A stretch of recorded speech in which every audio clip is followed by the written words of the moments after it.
Hi everyone, it's a delight to introduce today's seminar from, at least digitally, our new Center for Resource Recovery in Ghent.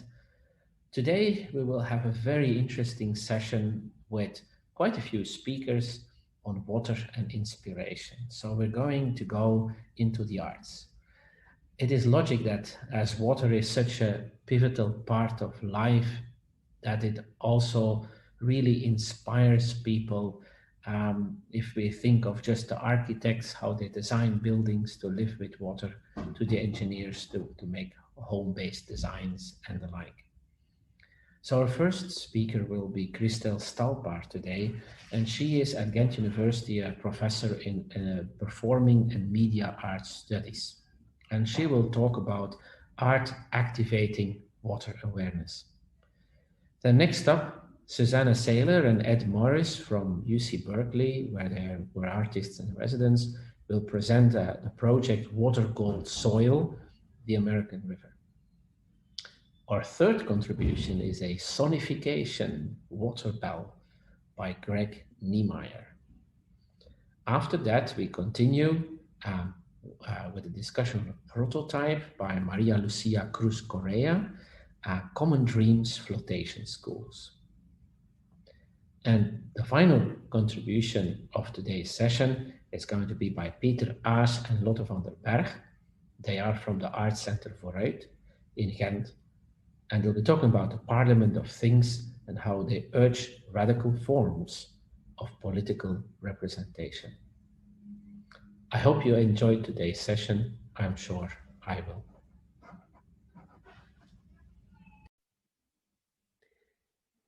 Welcome to the water webinar, Water Inspiration. My name is Christel Stalpaert, and I teach and conduct research on art and ecology at Ghent University in the arts department. And I will chair this water webinar, and I will guide you through 4 presentations testifying of how art activates water awareness. And I would like to thank all of the speakers of this webinar to accept the invitation for this water webinar. Art activating water awareness. In the introductory water webinar, David Sedlak referred to art as a particular path from the inflection point because it is activating a new type of understanding, one that transcends academic expertise. Indeed, we could say that all artistic practices that are presented here today are involved in what Donna Haraway would call an art science activist worlding. It renders an understanding, an imagination, but also the creation of a world teaming up with science and teaming up with activism. And this art science activist worlding transcends mere interdisciplinary scientific research as another production of knowledge is at stake. And I like these hyphens in Haraway's concept, art, hyphen, science, hyphen, activist worlding, as it indicates that these worldings produce knowledge in relationality. Knowledge is no longer produced in one of the fields of the arts or the field of science or the fields of activism, with the other field functioning as a kind of auxiliary science. It is exactly in these connecting hyphens that knowledge resurges. Maybe art can not change the world, and art can definitely not change the world by itself. But art can contribute to changing the world in collaboration with other sciences, and art can definitely change our perspective on that world. In our research into a water-sensitive future, we believe that art and artists do contribute to a better awareness of water quality, of water equality. And in this water webinar, the following questions are at stake. How can artists create or co-create a new shared view and new agendas on water quality and water equality? In what way can art make us see differently and listen differently? Open our eyes, open our ears to other, deeper perspectives. And how can art play a crucial role, for example, in gathering or visualizing data for the upcoming field of citizen science? And what then does this verb mean, to activate art, activating awareness? Is art then initiating new modes of activism? Before we start, it is important to point out that in this water webinar, we adopt paradigm shifts in ecological and environmental thinking that are reflected in, for example, Bruno Latour's political ecology and Timothy Morton's deep ecology. This political ecology lets go of one ideal image of nature that needs to be restored. And it is more focused on how organisms interact with each other and their surroundings, often taking into consideration not only humans, but also the more than human matter in complex ecological networks. As Maria Lucia Correia puts it in her presentation, it is not about going back to an original state of nature, but it's about imagining new possibilities, new forms of care. And this means that all art practices involved in this water webinar think through the complexity of the problem rather than provide one solid answer. They activate a reimagination of the relationship between humanity and water as the more than human.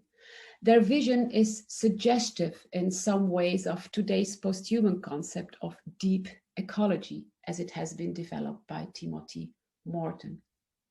And it is from this deep ecological perspective that Susannah, Sayler and Ed Morris developed their project, Water, Gold, Soil, the American River.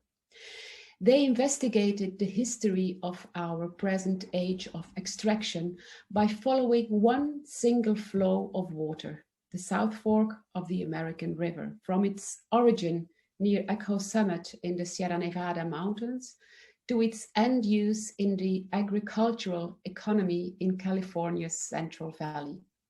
And the diverse installations and photos that resulted from this research-based practice represent the nexus of relationships, ecological relationships, political relationships, historical relationships also, that make up a river and our entanglement with it. And they trigger ecological thoughts in close connection to excavation activities, agriculture economy, and several technological and scientific developments. And I'm very happy to introduce Susannah, Sayler and Ed Morris with their talk about their project. Hi, we are Susannah, Sayler and Edward Morris. We're artists, and first of all, we'd like to thank Christel Stalpaert so much for inviting us to this great conversation about water. We'd also like to thank UC Berkeley's Center for Science, Technology, Medicine, and Society, where we were artists in residence in 2018 and 2019, and we're able to work on the project that we're going to talk about today. So today we're going to talk about a project called Water, Gold, Soil that was started in 2014 and 2015 during one of the most intense droughts that the state of California has experienced in its history. And just to mention that we'll also be exhibiting this work at Berkeley's Hearst Museum of Anthropology later this year in dialogue with objects from their collection. And we should say one additional shout out, which is that an exhibit of this work was shown at the David Brower Center in Berkeley as part of their Art Act Award, which they gave us in 2016, 15, 16, in there somewhere. So, okay, so we're going to share our screen and start our presentation here.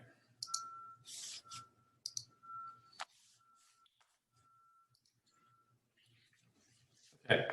So as Susannah mentioned, we're going to be talking about a project called Water, Gold, Soil, called the American River, which is a project about a river in California. And in some ways, it's a meditation on the state of California itself. So this iconic, now iconic image is, of course, the state of California. And as we progress through this project, this image was always in the back of our mind, in particular thinking about the kind of capriciousness of political boundaries and the violence that that often hides. So in some ways, our project was a meditation on what a river is, but it was also a meditation on the history of California, and particularly the kind of colonial or extractive nature of that history, in distinction from its kind of California mythos or the dream of California.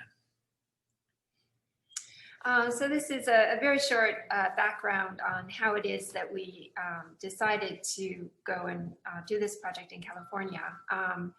We previously had a long-term project called A History of the Future, which was a photographic project that was looking at sites where scientists study the impacts of climate change. And this map is the various sites that we photographed and made other kinds of recordings in over the period of about 6 or 7 years. And this is one example of an exhibition of that work where the photographs, which are seen in the background, were placed into conversation with various objects from collections at Indiana University. So when we went to California, we thought that we were going to continue on with that particular project, but as Ed will explain, the complexity of the water system in California led us in a different direction. Yeah, so we went to California, we located in Sacramento, and we planned to stay there for several months. And our initial intention was to document drought in the state as an example of one of these places where climate change impacts could be seen and felt. Yet when we got to the state and started thinking about our project, one, we realized this phenomenon was pretty well covered in the press already, and we didn't know what we could add to the conversation. You know, there's a lot of images of kind of cracked earth or boats beneath the waterline and reservoirs.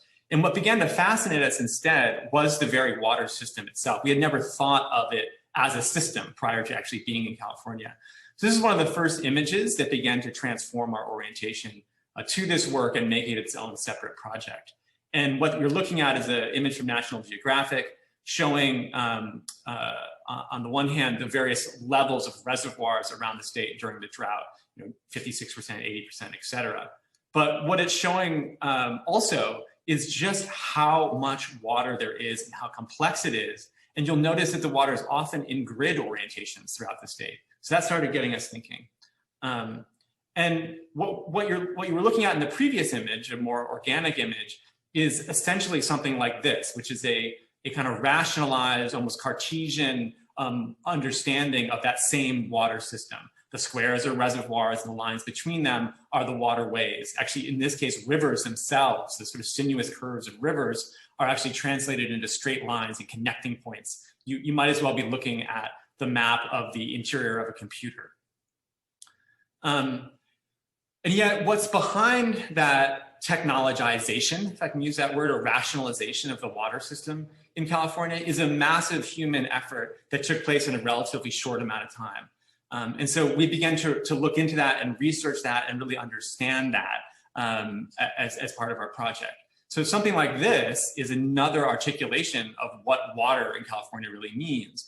And it's a comparison between historic wetlands in what now is the state of California and contemporary wetlands. And you'll see between these two images that the wetlands were really reduced by about 90%. That means taking water that is in one place, in this case, a vibrant ecosystem, a wetlands ecosystem of the Central Valley of California, and putting it in other places where it can be contained and controlled by humans. It also means a different type of displacement. So there's this displacement of water, but also very profoundly and hauntingly to us is the displacement of people. And so what you're looking at in this map is actually proposed reservations for Native Americans that were living there at the time, say around 1850. In fact, these treaties were never signed or ratified. Instead, they simply eradicated most of the Native American population from the land simply by, frankly, killing them.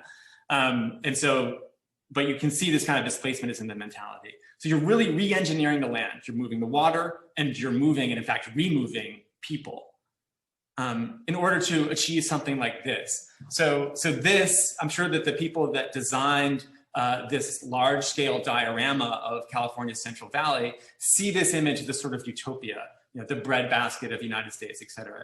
And we're not denying certain aspects of that reality, but in fact, that dream is built on the types of things we're just showing before: destruction of ecosystems and pretty intense destruction of people. So, and of course, behind this fairy dream is a lot of money. And so the fact is that California's water system now and the laws that control it and the way that water is distributed is very much influenced by large money interests, such as Stuart Lesnick pictured here. And the displacement of people also can be, there's just no end to the effort to try and understand what that trauma really is like. And no single image or graphic can really explain it, but this chart did a lot to move us in that direction. And you can see the really incredibly quick diminishment of the California native population on the left, and correspondingly on the right, really rapid influx of non-native population, and how that completely flips in the state. So that you go from 150,000 in 1848, the year before the gold rush, 2 years before the gold rush, to essentially 15,000 by the turn of the century. And just to think about what that means. And this image here was an image we encountered during our research for the project. Is another one like that, the one of the state that I showed earlier that really haunted us. And it shows 3 white treaty makers and 4 Maidu leaders. Maidu were a native people living around Sacramento where we were stationed during this project. And the difference in the way that they address the camera, the difference in their postures, is something that really stuck with us. So this image was sort of a presiding spirit in the project. So putting all this together, we came to document drought. Then we started looking at the water system. Put to us this kind of fundamental question: what is a river in California? What actually is it? When we're looking at a river, watching it flow down, maybe kayaking on it, what are we actually looking at? And how do we represent that? And this is an article that we wrote in Boone, California, that was explicit about some of these meditations of ours, particularly looking through the lens of Heidegger, and in particular, Heidegger's question concerning technology. Part of which he looks at the Rhine River and thinks about its ontological nature when there is a hydroelectric dam put in it, and its ontological nature prior to that when there was simply a bridge spanning it. And so that was another big influence as we thought about how to manifest this research. So now we'll show you kind of what we did with all this thinking and documenting. Right, so what is a river in California? And the project's title reveals, some of the kind of key material that we wanted to animate, that we wanted to narrate through this project, and those 3 elements: water, gold, soil, and about this history of extractivism. So how do you take all of these elements of research that go into talking about what a river is in California, what water is in California? And what we landed on was that we would follow a flow of water in California. And this map, this kind of clunky Google map, shows the locations along that flow of water that we followed with our project. Now, this isn't an actual river, but it is an actual flow of water. At its headwaters, it is called the American River. And as we'll explain through a series of images, we followed this water to the Central Valley of California, which is a huge center for agriculture. And the reason I just paused there and looked at Susannah was, which said it's not actually a river. I mean, I think it's very interesting to think about what a river is, to return to that question. And often when we talk about a river or define a river, we're really just referring to a name between point A and point B of a flow of water. And of course, there's a hydraulic system. Water is always flowing, constantly flowing in a cycle. And so in this case, we followed a flow of water. It's a real flow of water. Just the entirety of that flow doesn't actually have a name. And in fact, much of that flow of water is highly technologized, as I mentioned, and is actually flowing through canals and so This really beautiful image that our colleague at UC Davis made for us. This shows the watershed, another map of the watershed, and starting with the Lake Tahoe in the upper right corner, and then all these kind of arteries of water flowing down from that, the American River into the Delta near Sacramento, and finally into canals and onto the Central Valley at the very bottom of the map. And we were really drawn to the organic nature of the shape. It kind of looks like a creature, some creature that you might find under a microscope, and comparing it with this cartographic representation of the very same space is really different in its orientation to this. And so this became another one of those keynote images for the project. And that watershed consciousness, that looking at the same cartographic space in terms of its sinuousness, in terms of its life-giving force, was also inspired by John Wesley Powell, who's pictured here, who had also a very different type of relationship with the native population than many of the colonists that followed. And he thought of a different way that the Western United States could be divided up and bordered. So these shapes of his, what he proposed, was a administration of the Western United States that was based on watershed, that was allocating by watershed, allocating space by watershed, rather than these arbitrary divisions like the state of California that we showed earlier, like that. Oh, and I just want to point out that our colleague at UC Davis is Brett Snyder, who we worked with on some of the mapping. Who's great. Who's great. And we worked with other times as well. Yes. Okay, so that's some of the background. Now we're photographers and video makers, artists. So we're going to show you some of what we started to come up with in terms of material for the project. So in following this flow of water, the first place that we went to was the headwaters of the American River, which is in the Sierra Nevadas, quite near actually the southern part of Lake Tahoe. And visiting this place was actually an experience that involved sound before it really involved sight, because in the beginning the water is under this boulder field, and we were listening for it and couldn't find it with our cameras at first, but could hear it underneath the rocks.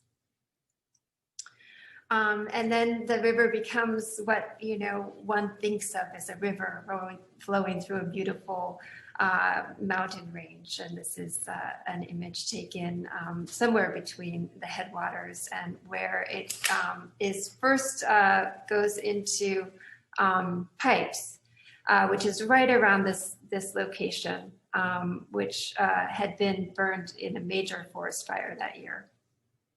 This is a penstock where the water is carried. And this is the distinction, really, as you move from this image to this image. This is really the central distinction that we were trying to make, the most graphic distinction we were trying to make with the project. That kind of traditional idea of a river, and then in the background, what's really happening to control the water flow. And this is part of the technological apparatus, infrastructural apparatus that is doing that. I point out on this previous image that the pink on the penstock is actually fire retardant that had been, put there to try to put out the forest fire. So this is an image of a dam just east of Sacramento. It's one of the first major dams along the flow of the water. And here in Sacramento, this ziggurat shaped building along the flow of the river. Which we have to note was the headquarters for a subprime lender called The Money Store. So that's part of the reason it's there in our project, really at the center of this economic history that we ended up telling. So this image is a sort of important one for us. It's taken in Sacramento, basically at the confluence of the American River and the Sacramento River, and it's a delta. There's it's a place where we spent a lot of time. There's a lot of different people who use this space near the river.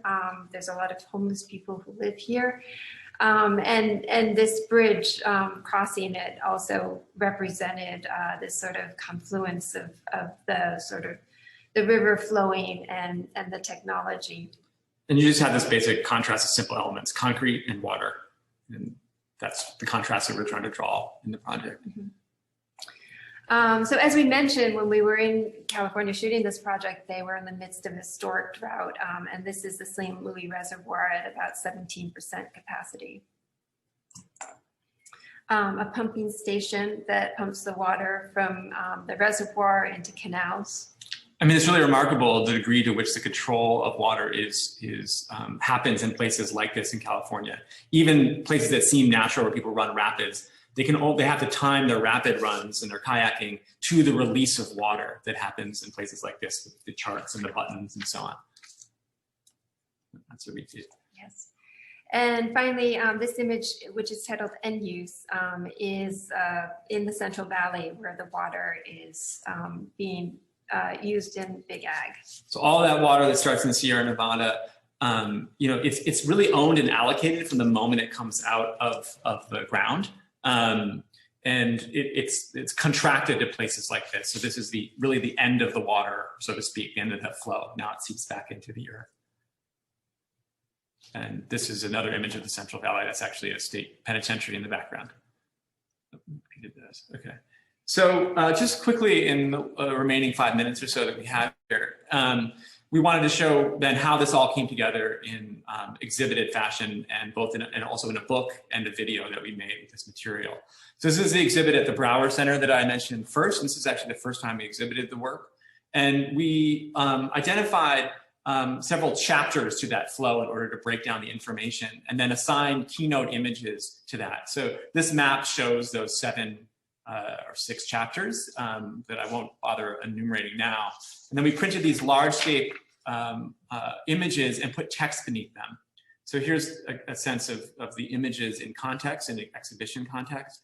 And this gives you a sense of the size. And this gives you a sense of the layout of the images. So they were footnoted. And these footnotes began to tell certain aspects of that story and certain aspects of that history that we mentioned before. And the idea here is that images aren't innocent. And so you're used to seeing in a center large-scale images of nature that their operation seeks to convince you of the preciousness and purity of these places that we want to protect. That wasn't our project. Our project was really about showing the context of these places and showing what's really behind them, and trying to get at this economic history that we mentioned. So these are the other elements of the project. This is actually a SketchUp or architectural program rendering of the space. It shows the different elements. That image that we mentioned before, we darkened and put this phrase actually from Heidegger: as the vanishing, the river is underway to what has been, as full of intimation, it proceeds into what is coming. That phrase itself became part of the artwork. And we also exhibited this image itself, just as it is, as an artwork. And then these images that we came across in the United States Geological Society of hands making maps. We became really fascinated with these images and actually put gold leaf on to articulate this kind of gridding of the land in America. So it's an extension of that boundary forming that California itself was. And we became also fascinated with this Jeffersonian idea of dividing up the land into plots and what that entails. And this is a series of orotones. We made quite a lot of aerial photographs of this flow of water, and orotones are actually, it's an old process that gold was used in the toning of the image, and so we were actually able to put gold into these representations of the river. Yeah, and these are quite beautiful, and we didn't mention that we did fly over the entire flow that we followed and took aerial images as well that became part of the project. So these are original images. We also made a video. I don't think we have time to show it. If anybody's interested, we could probably share a link. It's a 2-channel video that narrates this flow with a voiceover. So we'll skip past that. Oops. We made a book. So we'll just end there. So this is a book of the project that seeks to distill some of these things we've been talking about into a book format. Yeah, and for those of you at UC Berkeley, this is actually there's a copy of this in the library there. Great. So that, I think, concludes our presentation. Hopefully we've kept pretty well to the time, and this is such a great program, so thank you again for allowing us to be a part of it, and I look forward to the other presentations. Thank you, Susannah and Ed, for this wonderful presentation. And I'm sure you agree that the Water Gold Soil project raises our awareness with regard to water management and water allocation. And I think this is because this art project allows us to see deeper than the surface of reality. We could say that they conduct a kind of deep mapping. They allow us to see deeper than the surface of maps. In his book Vertical, the British geographer Stephen Graham observes that, and I quote him, "We find it hard to escape the resolutely flat perspective to which we have been become habituated." End of quote. And he finds it to be a political failure as well as a perceptual one, because it disinclines us to attend the sunken networks of extraction, of exploitation and disposal that support the surface world we inhabit. Now, seeing more deeply, Susannah, Sayler and Ed Morris, they explore the stories of place that lie beneath that surface of a map. Seeing more deeply, and with them, we detect the blind spots in cartography. There is more to spatial reality than the map represents. And a territorial map not only hides its representational strategies, but also its own genesis, the conquest of territory and the violent history of expansionism, of colonialism, of imperialism. Seeing more deeply at the storied places of the American River, we encounter with them that the names on a map are in fact vexed places. Ecosystems have been disturbed there, people have been displaced, and a lot of money is behind it. And a name on the map is actually also burdened with the flip side of our history of civilization. Art activating awareness. Water Gold Soil activates a deep time thinking. And this kind of deep time thinking that emerges, however, not only concerns the past, the imperial past, but also the future. Deep time thinking also invites us to imagine how our planet might look like a decade from now, a century from now, a millennium from now.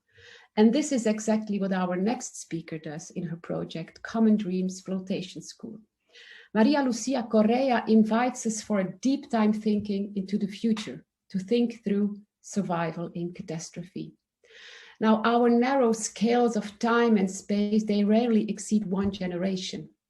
Our time scales are too narrow to think through the global climate change impact for future generations. So the ecological crisis is usually headlined also with adjectives like unthinkable, unprecedented, unimaginable.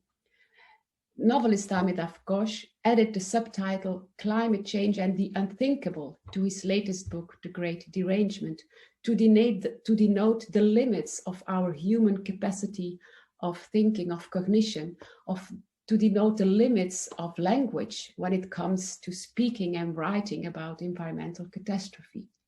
He calls it the broader imaginative and cultural failure that lies at the heart of the climate crisis and of water crisis, etc. So Maria Lucia takes up this challenge and invites us to imagine. Maria Lucia, the screen is yours. Hello everyone, my name is Maria Lucia and I'm here today to talk about Common Dreams Flotation School in the water webinar. So I would like to start with us closing our eyes and just imagine the water that is slowly touching the tips of our toes. And this can be in the sea, can be on a lake. So imagine what that feeling of touching the water quality brings to your body. And how you can also embody that water, how you are also made of water.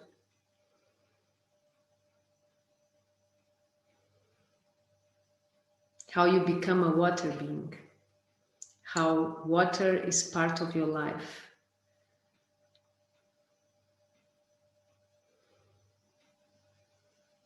Okay, you can slowly open your eyes.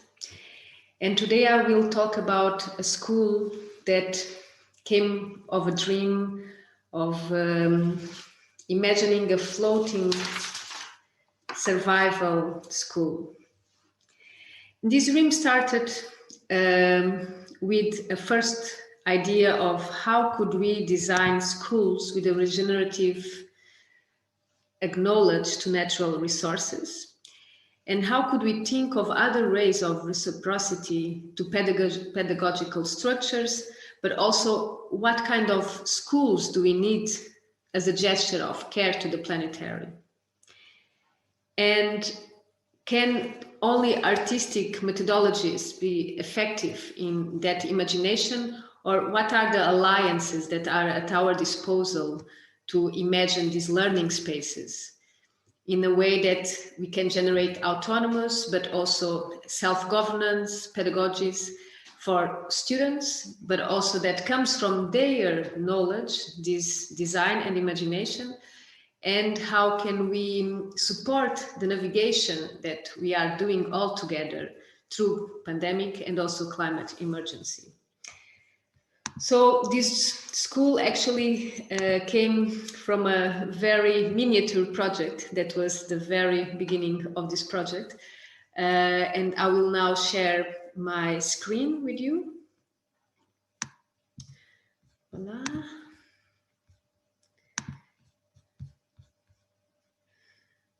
Okay.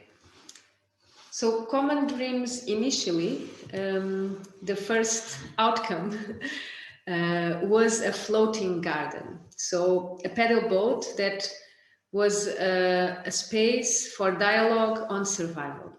And this dialogue was a sort of a one-to-one performance that had a script designed to trigger the values and emotions that we might feel or that we felt now in pandemic when we are in a survival or fear or frightened mode.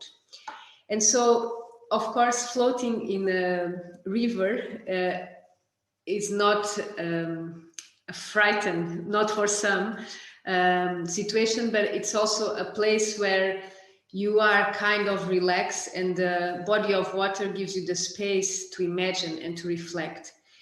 And when I did first this project was in 2016, it was a moment that I was still very much focused on what are these dystopian and what is these feelings that we might have, and also about creating dialogues about denial of climate change. How can we touch these very sensitive topics without having a didactic approach to it? So going more into the storytelling and imagination of that space and how we float through that space.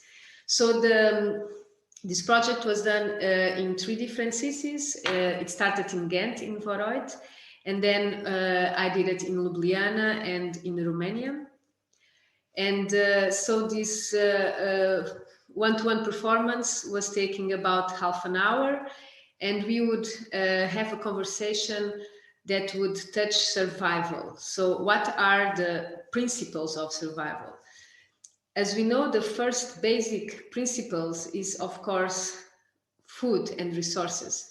So we would kind of have a dialogue or a conversation that could stimulate our imagination to where can we find our food if we don't have the capitalistic system to support our needs?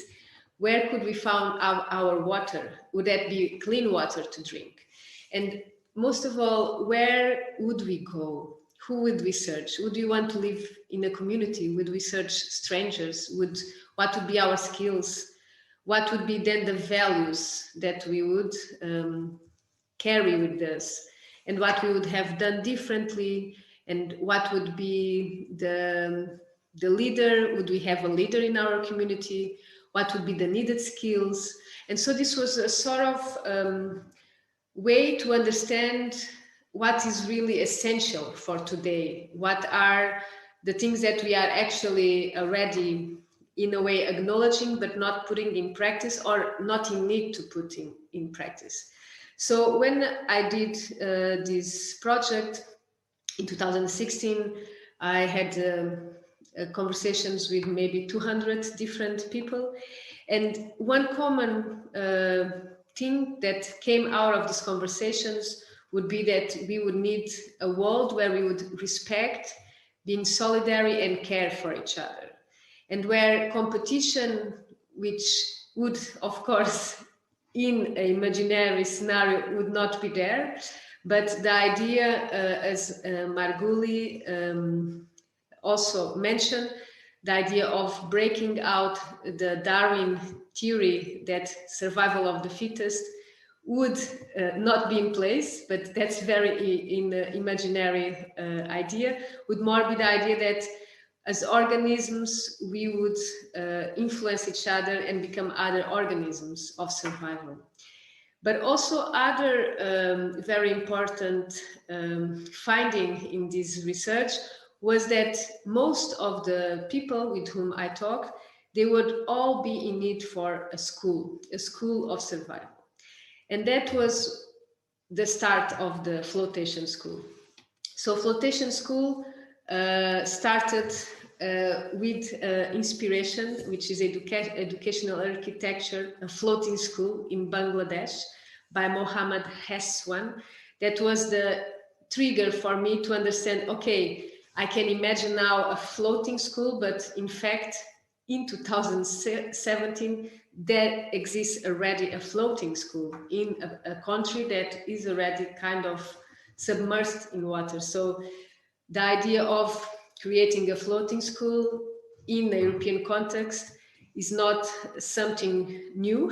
It is actually something in the imaginary space, but with the inspiration and the reference and honoring the work of Mohammad Haswan.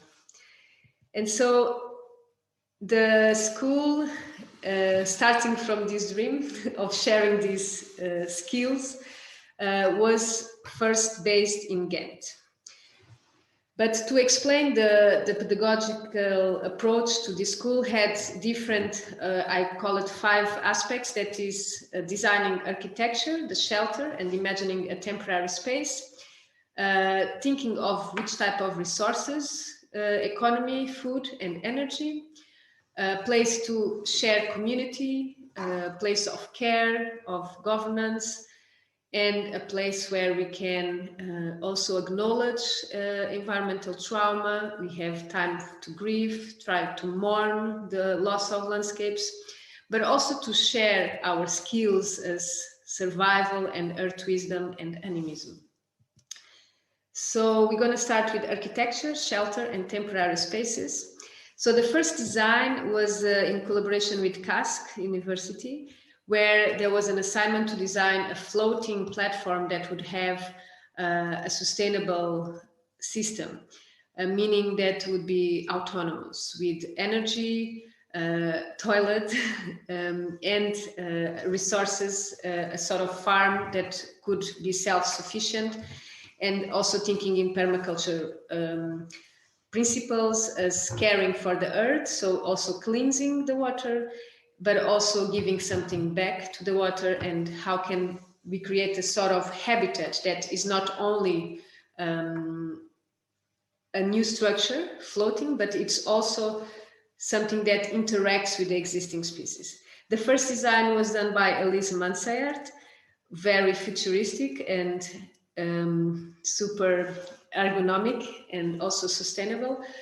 And this was the version that became close to her imagination. And this project was initially in collaboration with Kunstcentrum Vooruit, City of Ghent, KASK, and Urban Meds. And it stayed in Oude Dock in Ghent for a year. The second school was in collaboration with Contour Biennial, Colton Scotten, with Starhoek, Werk Mechelen, and Pirater Vandel. And this project stayed for 6 months, the garden at least, And it was partly also recovering from an existing island. So in order to not bring again one more architecture into the space, we worked with the Pirata Vandela that 1 year before they have done this floating platform with boats that they did a journey through the river. And the additional work together was to have a garden where they could also eat vegetables from it. And the third school was in Lyon, in collaboration with Phare Festival, des Arts Vivants, and had Geneva University. And this was a special occasion because this school was designed started before pandemic, and then it was activated during pandemic. So we were not able to do the floating platform, but we decided to occupy the forest as our place in nature. So the school has something that I call it like getting to know each other and having the time to bond, where normally the students are in a space really using like primal skills to build. And it's very autonomous, it brings unity, and it's a time to come as a group and to let this idea of strangers, how do we deal with each other's space and how we become a temporary community, which could be a temporary survival community in a dystopian floating world where everything would be submerged. But it's also like how we can really use each other's skills and understand how we are complementary with each other. So the second focus was resources, economy, food, and energy.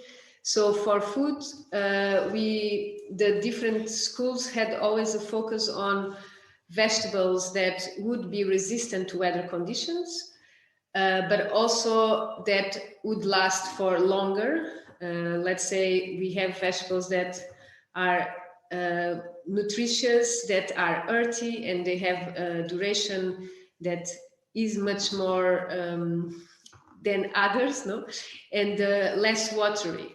So in fact, the vegetables that are more durable are the earthy vegetables, but also thinking of the grains that can be stored, and the seeds and all the nuts that are also very nutritious. So the food was also thinking what are the types of food that can boost our immune system if we are in a survival.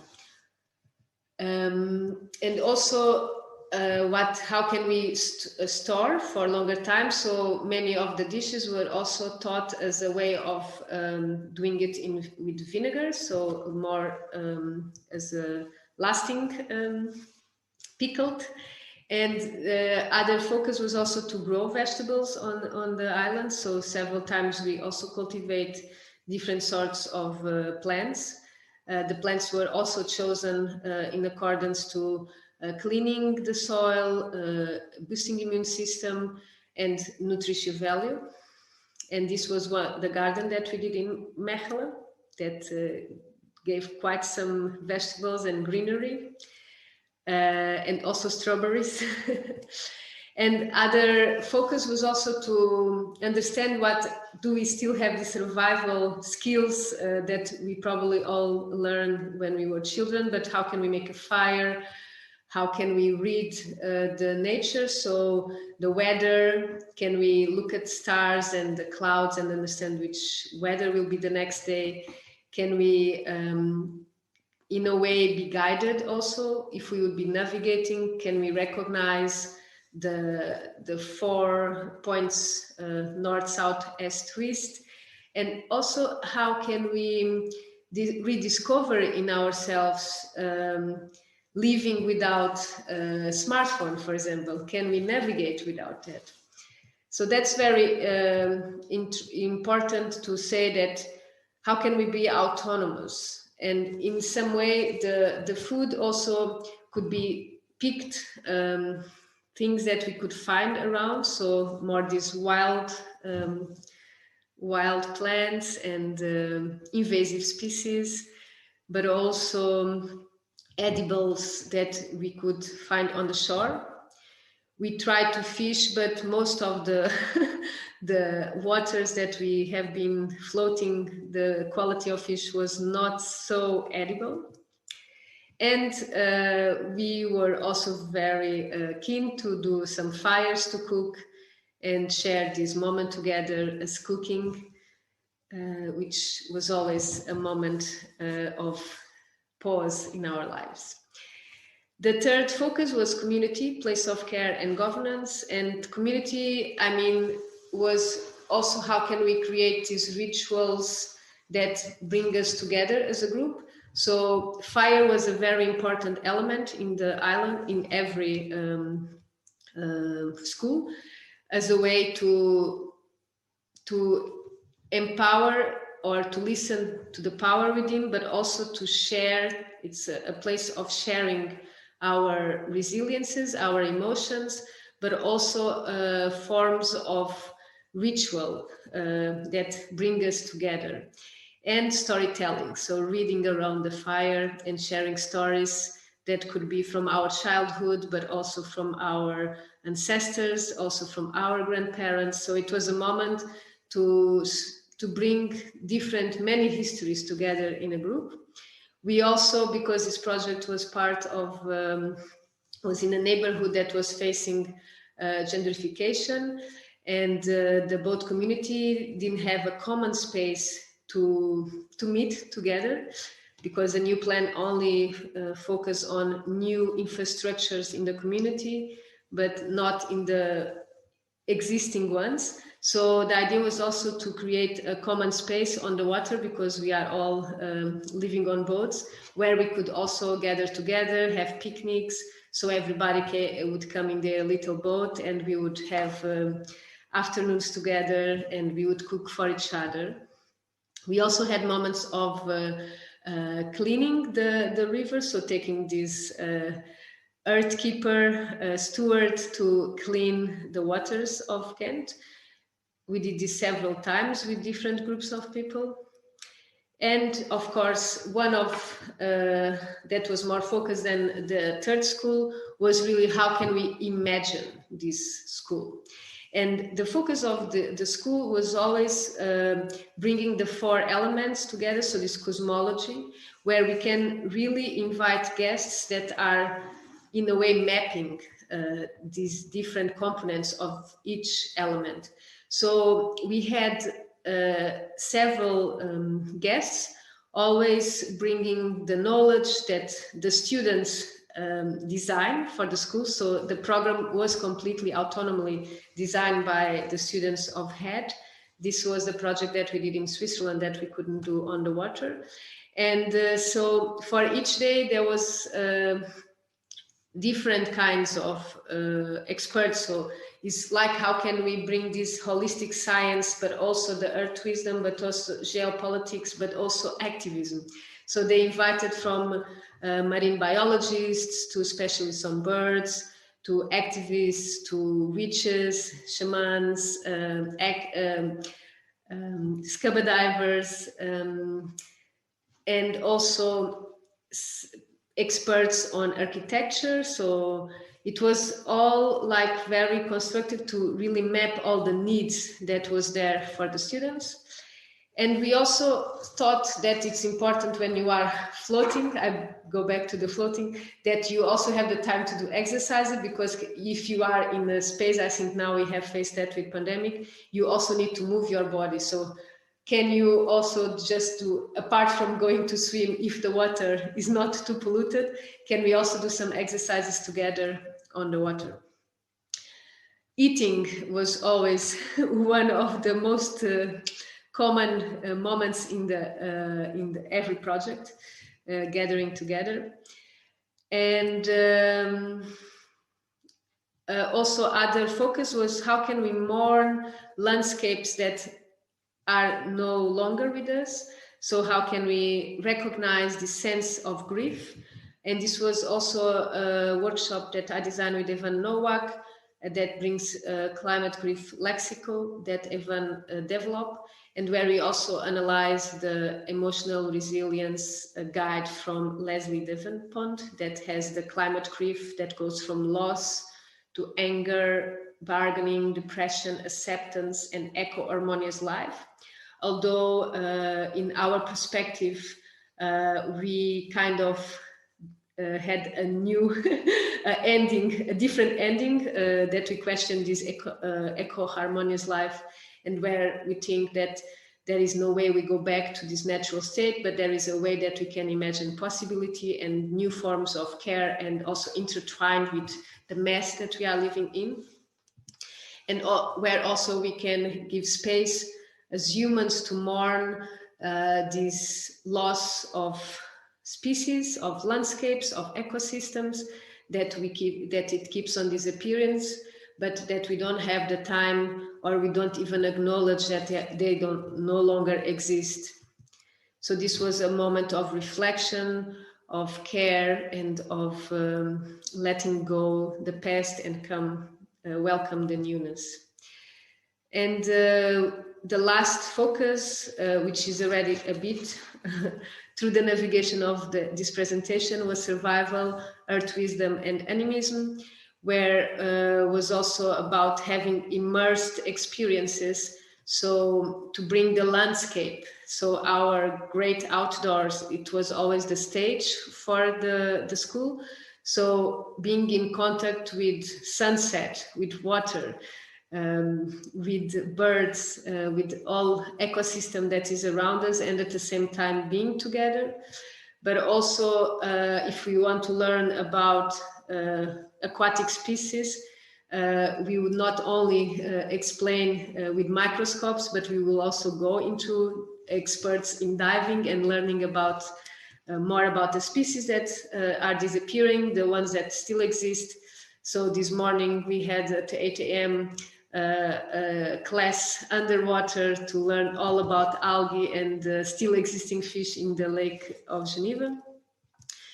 And we also had experts that would then analyze the still existing bacteria and the effect of climate in the water.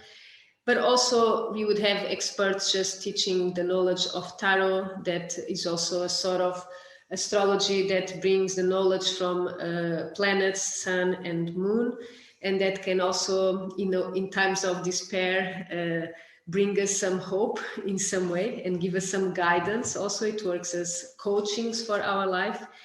And we also had sort of walks with experts on birds that also explain the different kind of birds that no longer exist, and the impact of climate on that, and the impact of new architecture in urban spaces would be. So to conclude, the school is this space for imagination that is a co-creation, and that is a place where we can share knowledge, and most of all, we can be honest, and you can be in solidarity with each other and learn how do we survive these times. Thank you very much for listening, and I will end my presentation here and pass to the next speaker.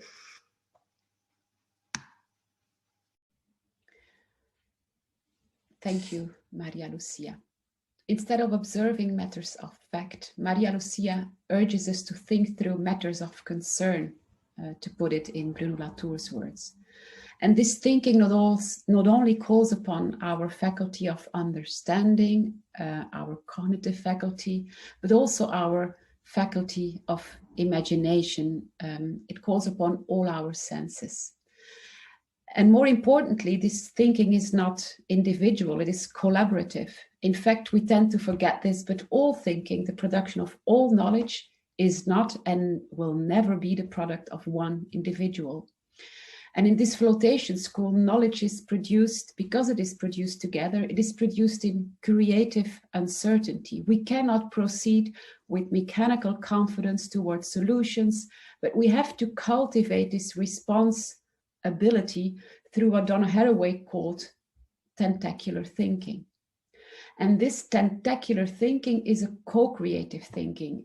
She calls it a thinking outside the premises of modernist humanist doctrines.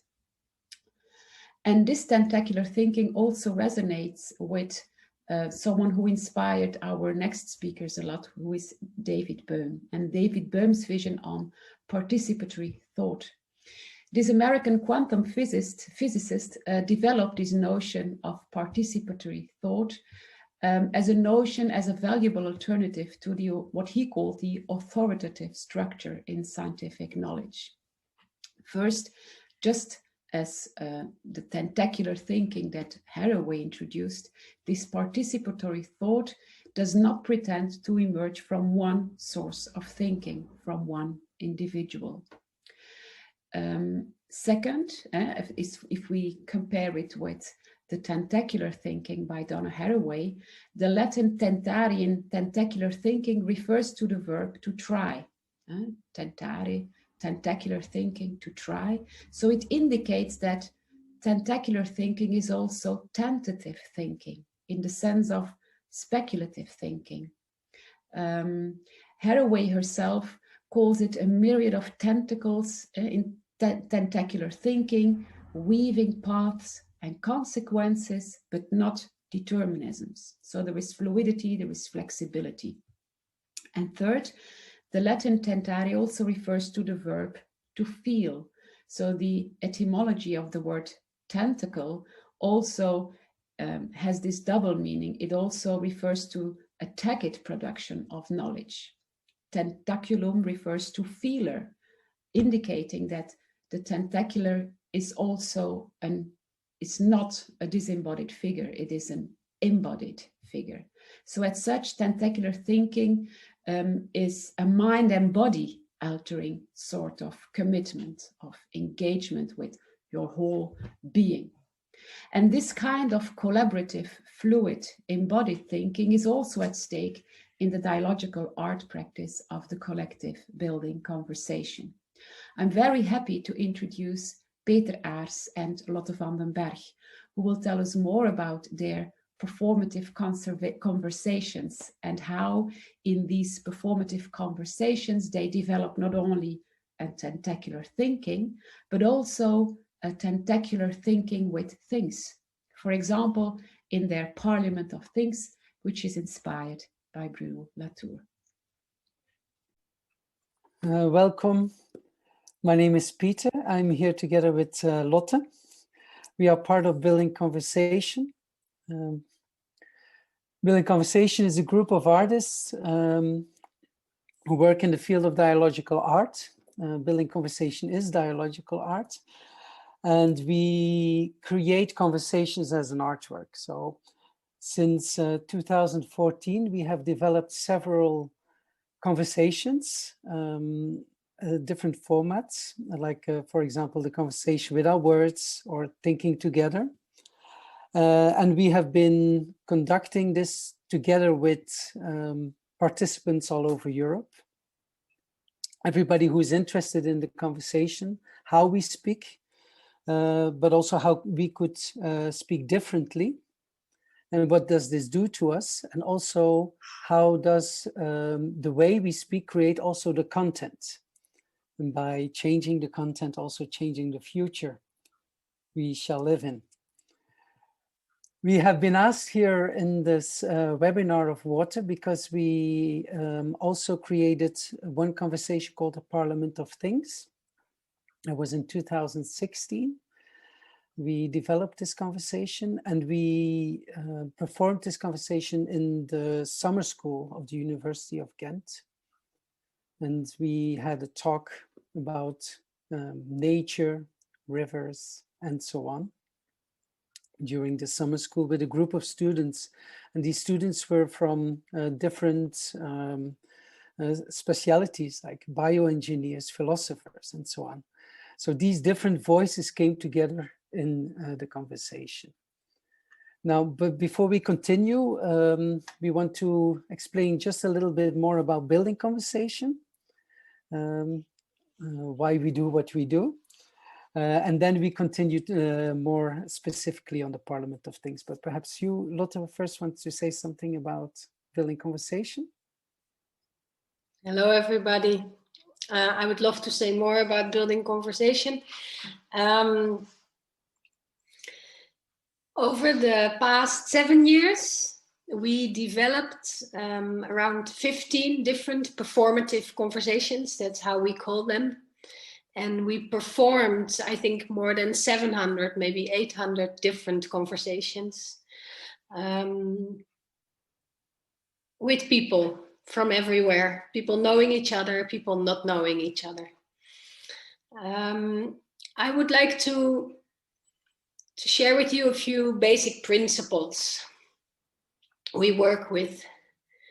And first of all, we created a few conversations in which, like, there is a basic acknowledgement of each other's presence, of your own presence.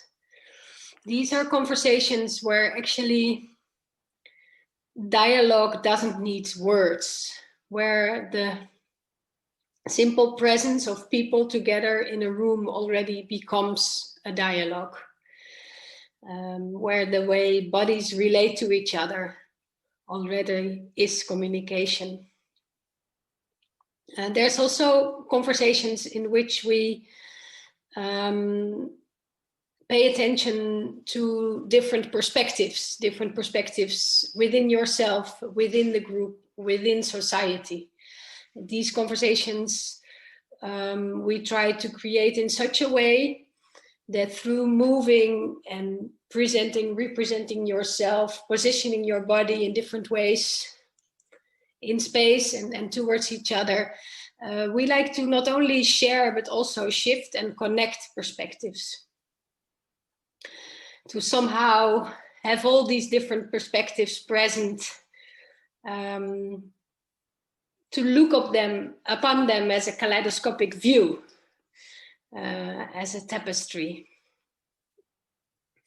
And there's conversations in which we focus on the notion of thinking together, because we never think alone. All our thoughts are connected to the thoughts of others, and maybe even the thoughts of not only and more than human beings.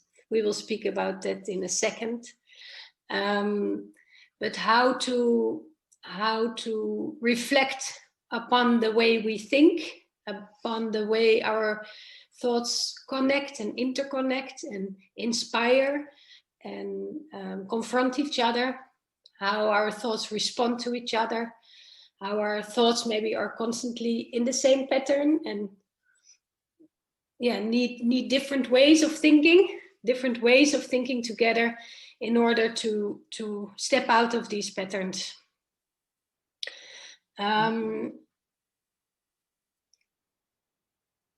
maybe Peter, you would like to say something about another thing that's super important for us when creating our work, which is maybe the core of everything, the actual participation. Yes, we believe, or we see it as very important to create a space where people can join the conversation, but not as just as a participant, but also as being responsible for the course of the conversation, so that it is not the artist who takes the responsibility, but the group, everybody who joins this conversation. So we take a very special or a specific time also to ask for this engagement during the conversation. We find this very important, that this responsibility is shared by everybody. And this sharing of this responsibility also creates a kind of shared knowledge that we get together during this conversation. I think it's perhaps also important to our background is from theater, so we create a kind of a dramaturgical course of the conversation. And this dramaturgy creates a form that also shapes a different content. I thought that would be also important. And in this dramaturgy, people can take up different roles, this role fluidity. So you're not only a teacher, you can be also, for example, a father, a son, but you can also, and this is important, go further and beyond the human. But this is more for, I think, the parliament of things that we should discuss. Parliament of things. Well, here is one parliament of things, parliament of stools. This is how parliament of things starts. When together with a group we enter. Parliament of things is inspired by the theory and practice of French thinker, philosopher Bruno Latour. It was in 1991 that he wrote a book, We Have Never Been Modern, in which he speaks about the agency of the thing. Where it becomes clear in his thinking that it's not only humankind, it's not only human beings acting, changing the world and making a difference. There's so many more than human entities that act, that change and make a difference. And in fact, what he says is human beings are one of the things amongst many things. We as human beings act within a network of things. And together we change and together we make a difference. At the end of the book, Bruno Latour calls out for a parliament of things. He later calls it the cosmopolitics, the politics of the cosmos. If it's indeed true that we as human beings act in a network of things, in a network of plants, minerals, microbes, animals, stools and tables and oil and water, then we should also give voice to these other entities, or maybe even better, listen, because they already have a voice, but maybe we are not able to hear them speak. Well, this is a philosophical, sorry, a provoking thought, but it's also a serious proposal to really act different within our political structures. Since 2015, well, we took up the challenge as Building Conversation to start organizing gatherings in the Parliament of Things. How it works, I would like to explain by going back to 2015, when we did one of the first gatherings. It was in Amsterdam with a group of around 20 people. I forget to sometimes give you new photos. We collected some, as it is already clear to you, I think. These are the things. Back to 2015, we gathered with 15 people around this table. And we decided to talk, this is a decision we made together as a group, to talk about ownership. And one of the first things that was invited was the Wanganui River in New Zealand. One of the people in the group had just visited the river because the river in that year also became a legal person in the justice system of New Zealand. And we decided to invite this river to talk about ownership. Next to the river, other entities were invited, such as the earth itself, soap, a lemon traveling from Italy to Amsterdam. There was also a zebra, I think. Peter, what else? I wasn't sure, but was there a cow also? Yes, there was a cow. Yeah. Yeah. Well, there were many things, as you can hear. It was decided. Sorry? Also the farmer, I believe. There was a farmer or farmers. Yeah, and the Book of Law was present. Yeah. Very dominant. I suddenly remember. Yeah. So the group together decides what they would like to talk about, and also together decides which voices will be heard, whom will be invited in the gathering. So all these things present then became first were chosen. Here you see a parliament of things we created with kids. And then all these things got a stool. People sit down in the stools, hold the things they choose in their hands, and speak, not on behalf, but as the thing. That's the practice. To speak as the thing, to speak as the river, to speak as the soap, to speak as the book of law. And of course, it's an attempt. But what we say is, for now, for this coming 75 minutes, we can. And after that, we will reflect. Mm. So people sit and speak as things. I think it's perhaps nice to say that during the conversation, so you have this kind of shifting energy also going on in the thinking process. So this, of course, is this dilemma or this complexity or difficulty to speak as a thing. And there's this thinking from very rational way of what do I know about water? What do I know about the lemon, etc. And that shifts to a kind of a relational thinking. So talking together and finding a different way of communicating that is not only from here, from a human point of view, but starts to, for example, water is not just only one essence water. It is a different thing when it's, for example, in the bathtub than when it is in the human body, or when it is in the bay of, in the ocean, for example. So water is many things, and it depends on the conversation it has with the different things, what kind of quality or it shows from itself. I think that's very nice to feel when it happens. Yeah, and also you find when, for example, representing water, such as this lady is also doing here,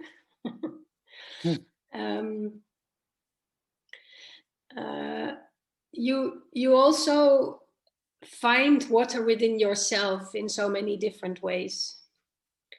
So it's a great practice to focus on one entity, one thing, like focus on water, focus on being a lemon, focus on river, and suddenly you find within yourself ways to go there, to connect to it.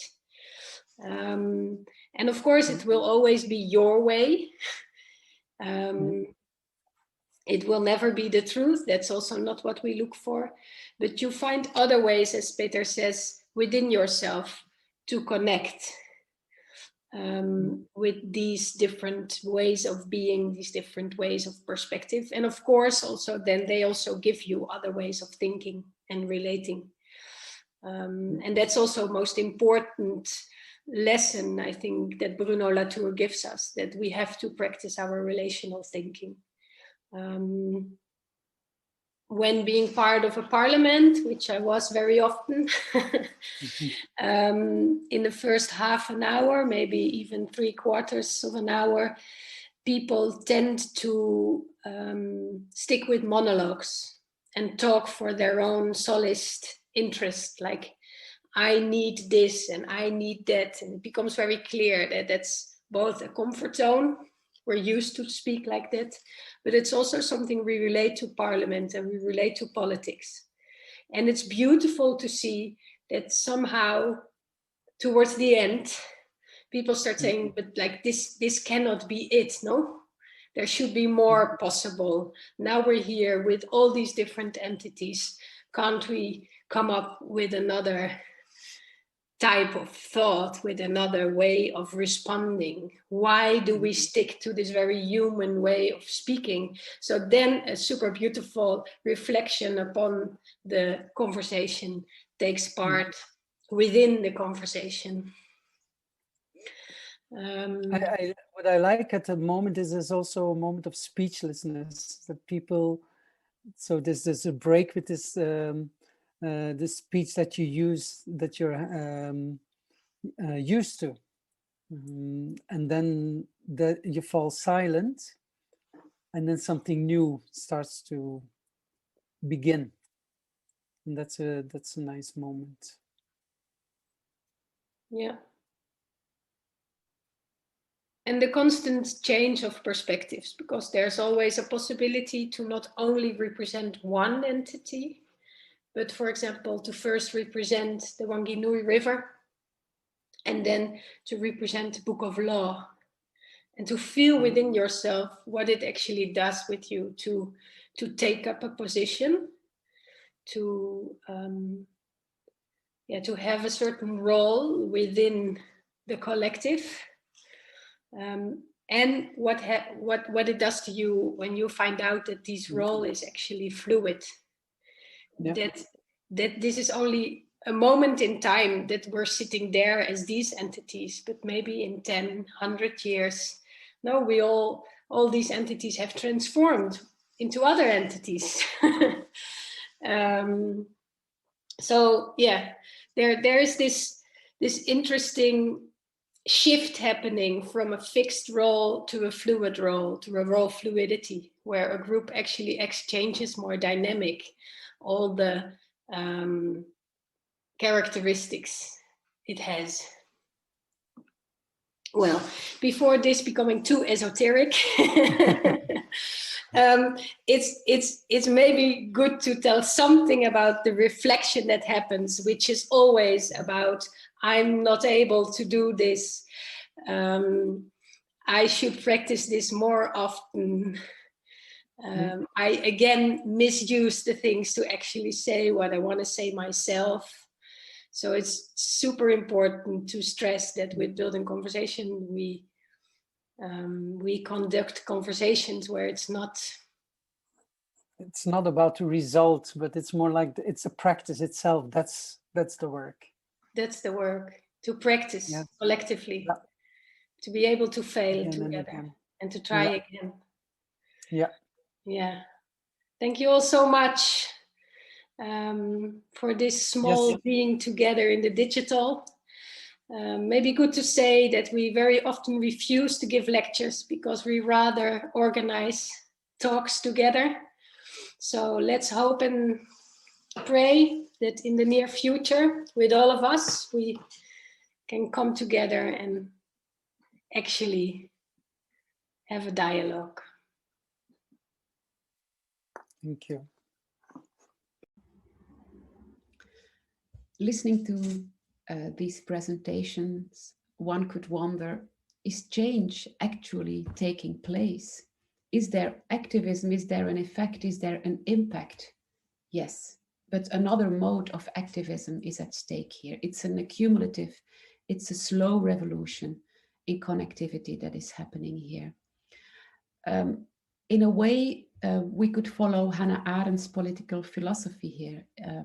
In The Human Condition, she says that this simple activity of talking to each other, of listening to each other, this human interaction through speech is a space for politics, she says, and ultimately for freedom, because it holds, according to her, the spontaneous beginning of something new, and it expands the predetermined net of relationships.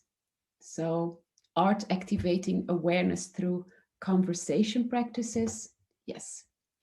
There is a world-making potential in interaction through speech. In this dialogical art, listening deeply is as important as seeing deeply. And this brings me to our next speaker, Greg Niemeyer from the Berkeley Center for New Media, who visualizes data through sound. Waterbell is a work from 2018, and it's a sonification of 3 related streams of data in a particular city. It's the data of the nearest IOC seawater level monitoring station, the data of the city's sewage outputs, and the data of the city's daily rainfall. And these three data sets, they describe aspects of local water circulation. And all three feed a virtual cotillion, which plays bells to reflect the patterns and levels of the three flows of water. Now, converting the data, the invisible data, into music establishes a poetic view of the data. And this may not stop the next flood or drought, but it emphasizes our interconnectedness with water through an auditory experience. And for this water webinar, Greg Niemeyer actually created a new version of his water bell, sonifying new 2020 data. I would invite you to close your eyes and open your ears.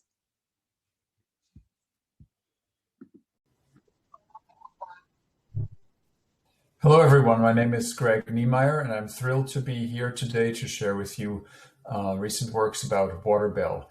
I'm a professor at UC Berkeley for media innovation and a data artist. And as a data artist, I got to think about how we can present data in new ways that reach us emotionally. And of course, one of the most important forms of data is data about climate change. And my hope with this kind of work of manifesting data both sonically and visually at the same time with animations, my hope is to really help us read data with our hearts rather than only with our minds, and therefore become more compassionate about the environment we depend on and live in and care for every day. So this project, Waterbell, has two versions, an original version that Stalpaert asked me to present at this conference, but also it has a new version that I actually made for this conference called Waterbell Richmond, Flows to Bay.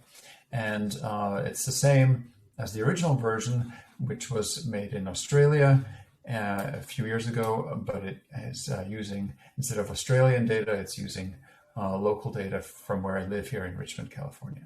So I'm going to share my screen and show a few aspects of how this project came together, and then I'm going to show the project itself. So please let me share my screen here. And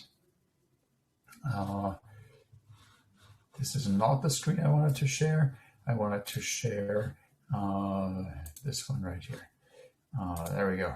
Okay, so as you can see on my website here, gregniemeyer.com, there's a description of a water bell from 2018, and it's actually based on work I did with Olia Dubatova and many others on the Tsar bell, which is a very large bell cast in Russia in the 19th century, 18th century actually, and it never rang because it was too heavy to lift out of the ground.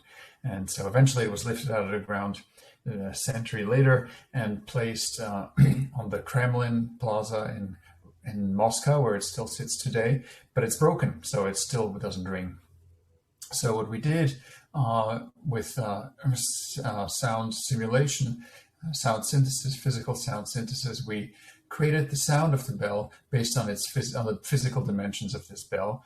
And then the next question was, now that we have this massive bell ringing synthetically, although we wanted to know what it should ring for. And it's an important question with bells, because bells always used to ring for gathering people in communities, both in Asia and in Europe, really around the world.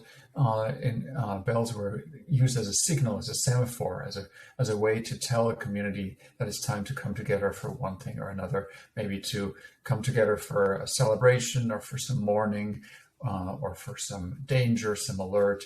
And so the bell really is a very early form of data manifestation, because you think about when bells ring for timekeeping, for example, as well, they say, oh, it's noon, it's time to have lunch or stop working. It's 5 o'clock, it's time to go pray.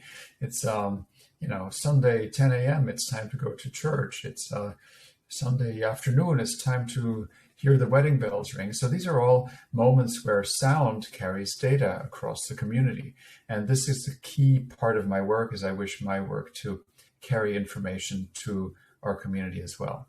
And so Waterbell was carrying information about a beautiful town called Mount Gambier, Australia, and the kinds of water that flows through that town, both rainfall, and they have in that town they have some strange caves, remarkable caves that are filled with water as well, and create kind of a capacitor of water that eventually empties into the ocean, but first fills up with water and then empties at certain times of the year. So those were interesting water circulations to me. But then I did the same thing in Malaga in Spain, where I worked together with the municipality of Malaga to get water that levels from the rain, but also from the river, and also from the population using drinking water and turning it into wastewater. So these three streams of water, the rain, the population consuming water, and the river, they created the elements that I needed to produce a water bell for Malaga. But here I'm now interested in producing a water bell for Richmond, where I currently live.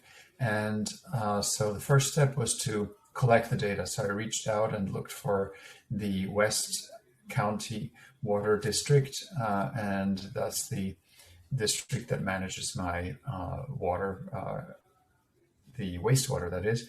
The fresh water comes from elsewhere, from Hetch Hetchy, a reservoir up north. And anyways, I wanted to get the wastewater data, because the wastewater data tells us how much water a community used in a very interesting aggregate statement. So I got the data from Susan Pan, who's leading the West County Water District, and the data came in the form of a spreadsheet. And so the spreadsheets are usually quite useful for time series, but I need to dive a little bit deeper. So I wanted to also connect the data with different kinds of data. So I brought in my Jupyter Hub here. I brought in three kinds of data. The seawater data collected on a buoy outside of Richmond. The rain data collected in the City of Richmond Mayor's office, and the wastewater data collected at the West County Water District. So these three sets of data, of course, they're all hourly data series, and they all came in for the year 2020. So I have 8,784 data points that I collected here. And it says right here, 8,784 data points. And at first I was surprised, because I was like, wait a minute, isn't there something like 8,760 data points? But it turns out that 2020, of course, is a leap year, so therefore it has 366 days. So 366 times 24 is 8,784. And so what I do here is go through a whole bunch of steps to clean the data. It's like data curatorship, you know.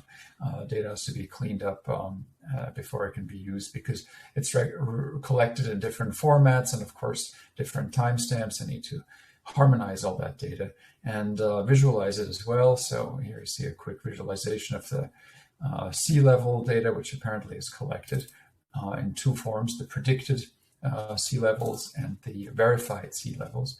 And we see the classic tide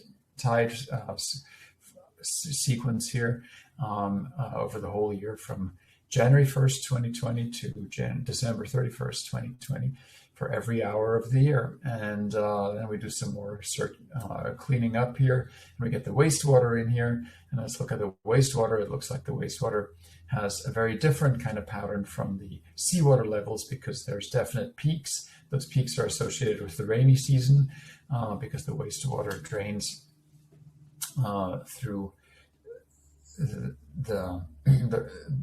rain drains through the wastewater system as well, and causes spikes. But also you can see daily and weekly cycles here, where people's lifestyle habits are reflected in how much water they use, weekends, weekdays, early morning, late at night, a little bit of industry.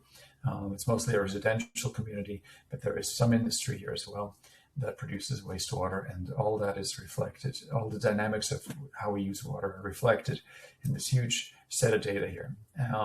So the third set of data I used is the rainfall data, and it's from the City Hall in Richmond.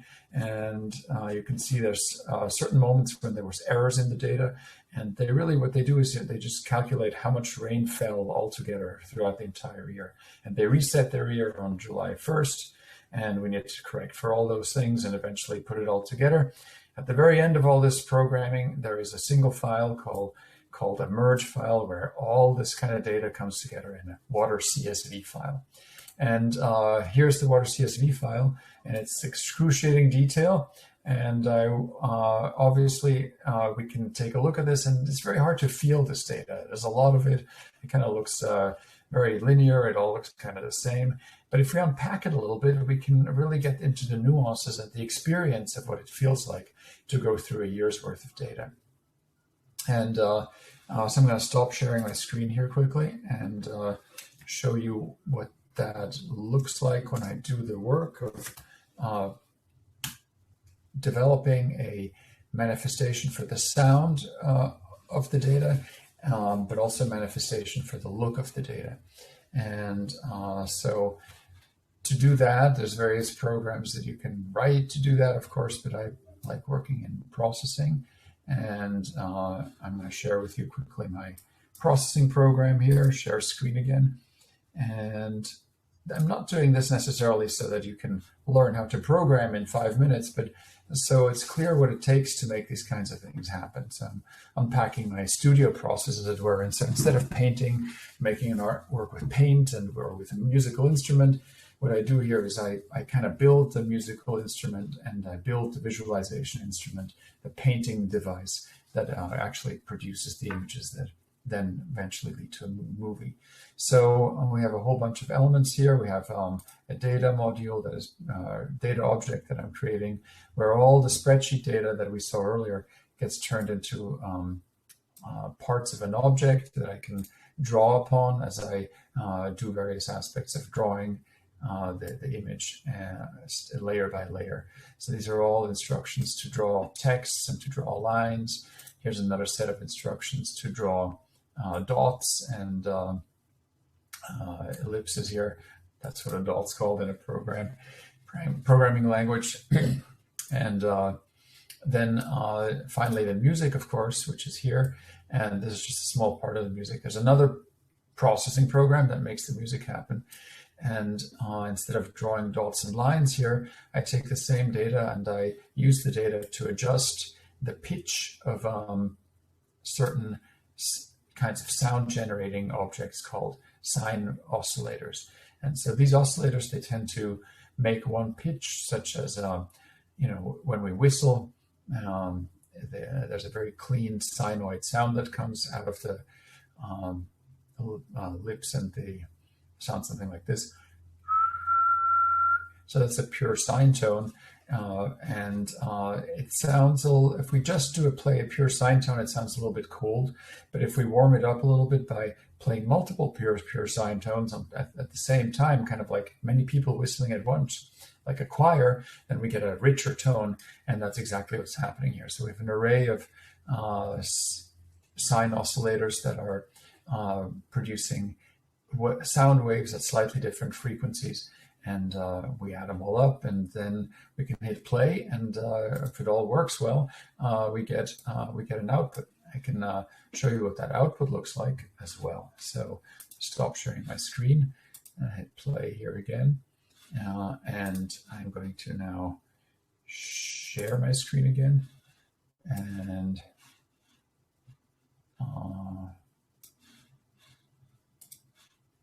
share this. What did I share? Everything. Let's try again. Share. Okay. So normally I would see something that happening here, but right now it's just all gray. That means it's not working. And so I spend a lot of time debugging and figuring out why things don't work. And that iterative process is both a process of solving technical challenges, but also a process of solving cultural challenges, because an art project can always fail on a technical level, but also on an emotional level. So it can work flawlessly in terms of its technical performance or how it's made, in terms of its craft, but it can fail on an emotional level because it doesn't stir any feelings in anybody's watching it. And so the technical process also often is a hidden emotional process where, as we deal with the various challenges that come with the program not running or whatever it is that's happening at the moment, we also have a chance to spend some time with the work and figure out what it is that we really want it to do. So and sometimes we are therefore solving technical problems. It seems like it, but actually we're solving emotional problems. So while I'm talking here, I believe that I solved my technical problem and maybe also my emotional problem, who knows? I'm going to share this again. So it's working now. There was a small bug in there that needed to be fixed, of course, and it was fixed, and now we can go ahead. So here we go. I'm going to share my screen again. And now you see the raw version of this data sonification and visualization. Currently there's no sound playing because we're just dealing with the visuals right now, but you can see two things here. You can see the orange is the wastewater coming into the wastewater facility. The blue is the water going out. I chose these two colors because I figured orange kind of looks like sewage, and then blue kind of sounds like looks like clean water. There's a moment of synesthesia there for me, but so blue looks and sounds clean, and brown or yellow here looks and sounds like it needs to be filtered. And so we have this hourly data here, and that gives us a very smooth pattern of days and nights and weekends and weekdays. But it also shows certain kinds of errors that happen. Maybe alarms went off because the system was flooded, and that produces spikes, and that sometimes leads to a bit of drama. Then on top here, we have the daily minimum, maximum, and average. And I use these three data points to create a sonic chord that I'd like to strike. And so later on, you'll hear what it sounds like when these graphics are sonified. And so we're going to leave that here. Of course, looking at just at a graph like that is a little bit tedious, and that's why I went to the wastewater facility itself and made a video of a location in the middle of the wastewater treatment plant that showed both the water flowing in and the water flowing out on a foggy morning in February, and it was very, very early. And my host was Geraldine Gonzalez. She's the laboratory supervisor there, and she gave me a guided tour of the whole location, the whole facility, and helped me film this particular view. So I'm going to share what that view looks like now. So I'm going to bring up a program called After Effects, which is a video editing and effect program. And that's the one I use to put together the video and the graphics. So the processing renders out individual frames of this data and also produces the sound, but then it is actually in After Effects where the layers all come together. So I'm going to share the After Effects screen, and it is uploading right here and opening up right here. There we go. So this is what it all looks like once it comes together. And I can unpack this a little bit by turning off a few layers at first and then building them up again. So the basic layer is this video file. And the video file is, I'm going to make it a little smaller, is just a long video of panning around this location. I used a little robot motor to move the camera because I can't move it steadily by hand well enough over 5 minutes. That's a task for a robot. So we pan around this facility. We see here wastewater coming in, and we see at the far end here, we see tanks that are aerators where the air gets pumped into the water so that the bacteria can do their work, the microbes can do their work of cleaning up the water. We see the beautiful Richmond landscape here with the landfill in the background and solar panels all over and power lines and more aerator tanks and filter tanks. And eventually we loop around back to the solid waste container. Of course, in the wastewater facility, you need to separate the fats and oils and greases and the solids from the water.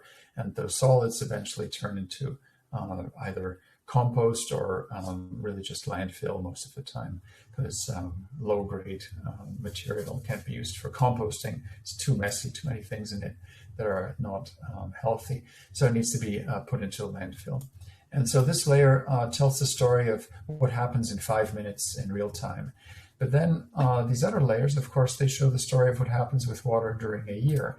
And really, this video is all about layering different temporal scales on top of each other. So here's the temporal scale of the seawater change over time, and you can see both a slight increase in seawater levels due to global climate change, but you can also see the ebb and tide of the lunar cycle. It changes the water level in the Bay Area quite dramatically. And so this is a annual pattern overlaid over a 5-minute pattern of the video. But then we are now overlaying more. We're overlaying here the incoming water and the outflowing water as discussed earlier. And they just sort of float around in the sky here. But together, they create a very interesting visual effect where we see things moving from left to right at different times and at different rates. And the eye sometimes likes to hold on to a detail and then catch up again. Sort of, that's a so-called saccadic movement. A saccadic movement where the eye jumps back and forth, tracking various details of a scene. And there's a little more going on here than we can all make out at once. And so therefore, it looks like the time scales are interweaving in interesting ways. And the movement of the data and the movement of the landscape are competing with each other for attention. And that is the lyrical moment to me of this video. That is the kind of thing when I make something like this and I'm not sure if it's worth it or if it works out at all. And suddenly I see something that I didn't expect, and the work surprises me. The work surprises me, and I stop and I can listen and I enjoy and look and I say, there's a little bit of reality happening. There's something that's surprising and something that I can be compassionate about. And so I hope that with this video, I can create a perspective upon the world where multiple time scales are at play at the same time. And we can sort of hold them and integrate them all at once. And that is the purpose of this whole video. And of course, there's a sound layer here as well, which needed to be lined up with the image perfectly so that the central line here, that the line that marks the now moment, very important. The now moment's right here in the middle. That now moment is when the music plays. And so we get to see a little bit of what is about to come, and we get to see a little bit about what passed, and we get to see what happens right now in this 1-year review of the water enrichment from January 1st, 2020 to December 31st, 2020. And so this is the synthesis moment where all 4 elements come together. But of course, when I make a movie like this, I sometimes realize that something didn't line up properly or work out well. And so what I need to do is go back and fix it. So the synthesis moment isn't as magical as I'd like it to be. Basically, it's just a checkpoint where I see if all elements play together and if the sum of all elements is greater than its parts. So I'm going to stop sharing here and turn this off. This beautiful program is done for now. And of course, in real life, it takes a little longer than 20 minutes, but basically you've seen all the steps that it takes to make this video, which I'm now going to share with you as well. So, ladies and gentlemen, this is the world premiere of Flows to Bay. And I'd just like to thank a few people before we show the video. First, I'd like to thank my dear wife, Lisa Niemeyer, for guiding me through a period of intense creative work and helping me figure out the right color scheme to keep all this information together, and for her love and support every day. I also would like to thank Christel Stalpaert for inviting me to participate in this event, and of course my colleagues Chris Chafe and Olia Dubatova, whom I've worked with in the past to make similar projects and who are always a great source of inspiration. So I also would like to acknowledge that we're on Native American land that's unceded here, both the water that flows and the land upon which I put my feet every day is originally Native American land and has never been ceded to the American government or the American people. So we're all guests here. With that, I'd like to now share my screen for Flows to Bay. And I also want to mention that all this information is available for you to read about and check out, and the videos are downloadable on my website, www.gregniemeyer.com. And with that, enjoy Flows to Bay. Thank you very much.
And that's it. Thank you so much for joining me, and have a great rest of your day.